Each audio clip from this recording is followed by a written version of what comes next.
एक मेरे स्कूल की लड़की, वो मुझे ट्रेन में मिल गई थी। बातें करते हुए वो मुझसे खुल गई। उसका नाम काजल है। यह बात 1 वर्ष पहले की है। ऑफिस में 7 दिनों की छुट्टी हो गई थी। मैंने ऑफिस से थोड़ा पहले निकलकर ट्रेन पकड़ने का मन बना लिया।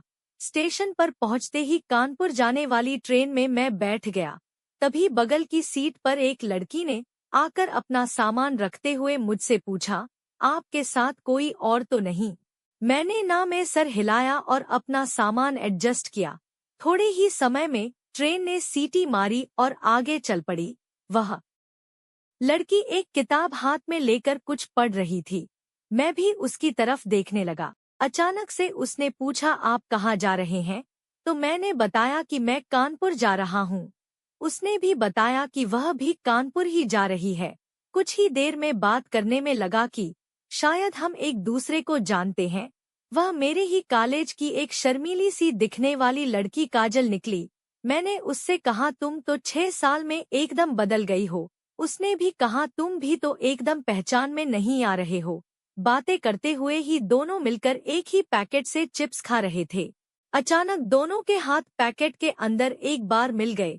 उसने बातों ही बातों में मुझसे पूछा कि क्या तुम्हारी कोई गर्लफ्रेंड है? तो मैंने ना में सर हिलाते हुए उससे भी उसके बॉयफ्रेंड के बारे में पूछ लिया।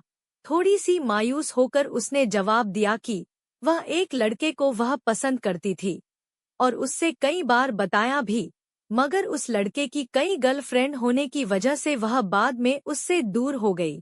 बातों ही बातों में रात काफी हो गई थी। हम दोनों ने एक दूसरे को गुड नाइट कहते हुए अपना अपना सिर ढक लिया। सुबह जब नींद खुली तो ट्रेन कानपुर स्टेशन पर खड़ी थी।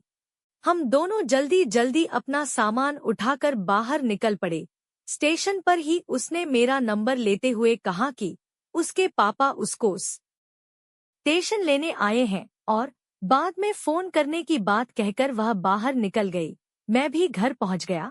दोपहर में अचानक मेरे फोन की घंटी बजी। जब मैंने हेलो कहा तो उधर से काजल की आवाज सुनाई दी। हम लोग 2 दिन तक बात करते रहे और फिर मैंने भी मौके को भांपते हुए उससे मिलने का पूछा। थोड़ा ना नुकुर के बाद वह अगले दिन बस स्टॉप पर मिलने को तैयार हो गई। दूसरे दिन सुबह उठकर मैं नहाने गया। रास्ते में ही मैंने एक दोस्त को फोन करके कमरे का जुगाड़ किया और काजल को लेने बस स्टॉप पहुंच गया। वहां काजल ने मुझे देखते ही हाय कहा और मेरी बाइक पर बैठ गई। उसने कहा कि पार्क में बैठकर बात करते हैं, मगर मैंने उसको कहा, यहाँ बैठना ठीक नहीं, चलो दोस्त के घर चलते हैं, वहां पर सब सेफ होगा, यहाँ कोई देखेगा तो शक करेगा। वहां से निकलकर मैं सीधे दोस्त के घर पहुंचा। दोस्त को पहले से पता था कि मैं उसके कमरे पर लड़की लेकर आने वाला हूँ। उसको मैंने सारी बात फोन पर पहले ही समझा दी थी। कुछ देर तो हमने हंसी मजाक किया, फिर